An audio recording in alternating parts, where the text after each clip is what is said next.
O Roberto Quadro foi empichado por culpa do Gobi, chegou a dever 1 ano de salários, mas o doutor Mário Gobi não tem nada a ver com isso, o pessoal tá brabo. É porque, na verdade, assim, falando sobre a entrevista rapidinho comentando a entrevista do Mário Gobi, né? O que aconteceu, gente? Todos eles, é o Duílio, é o Gobi, é o Roberto de Andrade, acho que até o André Sanches, falando do primeiro mandato, do segundo ele até reconhece de forma superficial a sua culpa, né? Mas o Mário Gobi disse, olha, eu ganhei tudo, não tenho nada a ver com isso, não. E outra, ele é cínico, hipócrita, porque ele é um conselheiro que diz que ele não é responsável pelo passado, porque ele não conhece de nada. Foi perguntado a dívida, como chegou a 2 bilhões, ele disse, olha, eu não sei, eu estava fora do clube, eu não sei de nada. Ora, se tem os balancetes, se voltam os balancetes, obviamente que ele sabia, ou ele assina sem lei, né? Então a responsabilidade é com a Constituição, correto? Então, assim, a administração dele, eu até peguei aqui um dadozinho aqui da administração dele, ele recebe a sua dívida, ele recebe a dívida dele aqui, com o valor de... Ele recebe do Andrés no valor de 178 milhões. Ele recebe, no primeiro ano de mandato, ele recebe em 2011, 178 milhões de dívida, certo? Ele entrega ao Roberto de Andrade o valor de 453 milhões de dívida, tá? Então ele entrega a mais nesse aspecto. Então, não tem muito o que falar sobre a sua responsabilidade. Ele triplica a dívida do Corinthians dentro do escopo dele, né? Dentro quase triplica, vamos dizer assim, uns 2,5 a dívida dele, tá? Depois o Roberto tem que se virar no caos financeiro que o Mário Gobi proporcionou. Essa é a verdade. Quando chega o Roberto de Andrade em 2025, ou 2015, perdão, quando chega em 2015, o caos financeiro já veio. O Roberto de Andrade tem que antecipar a receita de Nike, receita de isso e daquilo, e chega para tentar ficar no mesmo patamar. Ganha 2015, mas ele vende o time inteiro. O time passou o ano sem receber salários. Salário, direito de imagem, etc. Problema financeiro gravíssimo em 15. Ali já começa a derrocada. E quem começa isso? Ganhei títulos. Claro, 2014 não ganhou. E deixou o rombo para o próximo presidente. Ninguém fala isso. Ele não fala isso. Porque ele se pega em 2012 e 2013. Que ele foi multicampeão, campeão brasileiro, campeão da Libertadores, campeão mundial, da Recopa e Paulista. Os 4 títulos dele. Acaba em 2 anos. Recebido de uma situação do André Sanches. Certo? O André Sanches recebe a dívida em 97 a 100 milhões, estimado. Entrega com 178 milhões. Então, dentro de uma perspectiva, está dentro do negócio, né? Ele não dobra a dívida naquele aspecto. Ele chega a 78% daquela dívida. Mas o Gobi mete 2,5 a dívida. Pense na perspectiva que o Corinthians estava num mar de arrecadação em 2012 e 2013, sendo o maior arrecadador, chegando a 300 milhões de arrecadação. Ele deixa uma dívida de 400 já. Ele já deixa uma dívida de 400. O Corinthians só bate o patamar de 400 com o André Sanches no período 2018-20, que são os recordes de arrecadação em 2018-20. Então, ele já deixou o déficit para trás. Mas eles não falam isso. Eles vêm numa superávit operacional. Não há superávit operacional, sendo que sua dívida só cresce no âmbito nominal e também de juros. Isso ninguém quer discutir. Aliás, todas as entrevistas, as duas que eu tive o desprazer de assistir, tanto a primeira na TNT Esportes quanto na Rádio Bandeirantes, as duas, eu tive que assistir 1 hora de Mário Gobi, gaguejando, sofrendo, querendo falar apenas do impeachment, falar dos outros, sendo que todos esses 16 anos foram de erros administrativos temerários em todos eles.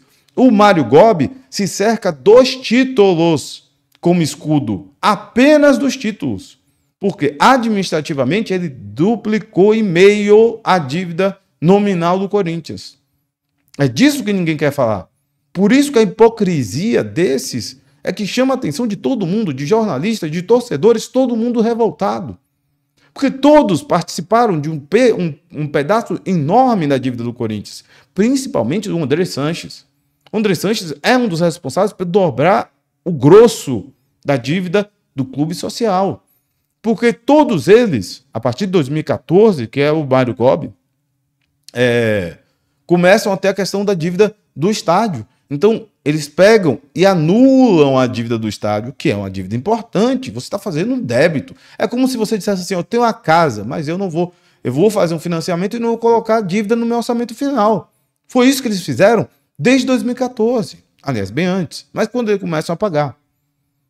Certo? Então, quando o Corinthians começa a estrear, começa uma dívida maior. Então, eles dizem, não, deixamos patrimônio, que não quiseram pagar. E aumentaram a dívida em 200 milhões. Só da Arena, que estamos pagando agora. Quem paga a dívida da Arena é o clube social. Então, é uma coisa só. Só que isso daí, o que eles querem fazer? Querem reescrever a história. Todos são bonzinhos. O Duílio, por exemplo, o boi de piranha dessa galera, foi o que mais sofreu desse grupo dos 16. É um péssimo administrador, um bunda mole como gestor de futebol, e é simplesmente o cara que fez repactuações em cima de dívidas antigas que ele fazia parte também. Ninguém quer ser o administrador responsável por nada. Mas o Duílio Monteiro Alves teve que repactuar uma dívida do André Sanches com o André Cury. Ou as dívidas que tinham do Gobi, do Roberto de Andrade, ou também do próprio André Sanches, por conta de dívidas passadas. Todos são responsáveis. É um bolo só. E aí ele diz, não, cada um fala pela sua gestão. Não falam.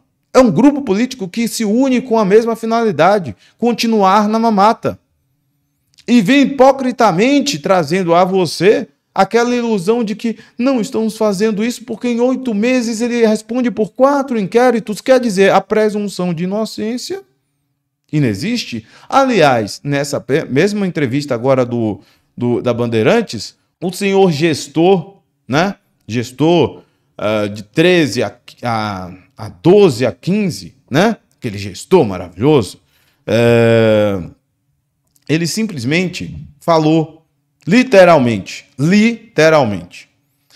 não importa a questão criminal, o que importa é se, independente se ele foi inocente da parte criminal, tem a questão administrativa. Tem a questão administrativa. Então, não adianta você pode fazer vários inquéritos ao suscitar crimes inexistentes, como a milícia digital parece que vai pro bolo e simplesmente vai sumir. Vai sumir. E aí o problema é a gestão. Percebe? Então, efetivamente, o que a gente tem aqui é simplesmente um teatro, um circo, que eles querem holofotes. Queriam holofotes, tomaram pau, foram para Bandeirantes, estavam tomando pau, todo mundo dando pau nos caras. Porque todo mundo entendeu o joguete. Derruba Augusto para voltar. E aí ele com a cara de pau, aquele cerol bonito na cara, na face, né? Ele simplesmente diz assim, eu não sou candidato. A gente não conversou sobre isso. Pelo amor de Deus, gente. Pelo amor de Deus, a pessoa tem que ser muito cínica para dizer que não tem o cara já no cargo. Todo mundo já foi oferecido 5 cargos para se aliar, para assinar. Tem gente aí que está recebendo seus oferecimentos, renovação e transparência. Não adianta mentir, cara. Não adianta ser cínico.